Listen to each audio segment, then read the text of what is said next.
Ben ritrovati sulla Maddalena TV.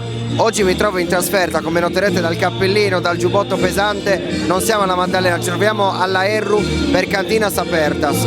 Noi siamo venuti fino a qua oggi per documentare anche questo, perché la Maddalena TV, lo vogliamo ricordare, non è solo ed esclusivamente la Maddalena Gallura, ma anche spingerci oltre. Quindi siamo alla Erru, per l'appunto nel Sassarese. Vediamo un po' che cosa ci riserva questa magnifica serata.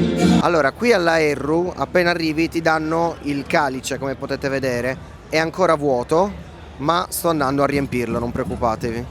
Come vedete funziona così: musica, si beve, c'è anche del cibo. Adesso siamo in fila, prenderemo un bicchiere di vino qua e poi andremo a prendere ovviamente qualcosa da mangiare e poi continueremo il tour. Allora, ci troviamo adesso con Giovanni. Io ho già iniziato ovviamente a bere con un bel vinetto rosso. Come funzionano queste cantine dell'Erru? Come si sviscera la serata? Allora, funziona che c'è un comitato sopra di noi, organizza tutto loro, noi organizziamo solo le cantine, però il resto delle maschere, delle sfilate che ci sono fuori, quello è tutto il comitato. A noi ci danno una quota e con quella quota noi dobbiamo comprare il vino, insomma, formaggio, salsicce, tutta la roba da mangiare che trovi lì sul tavolo.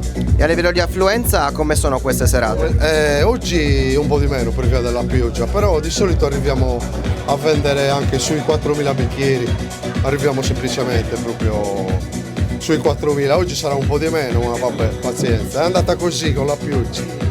E queste serate, queste cantine dell'Erru, che cosa significano per voi e per tutta la comunità? Perché fai riscoprire il paese che sta morendo, perché è un paesino di 800 abitanti.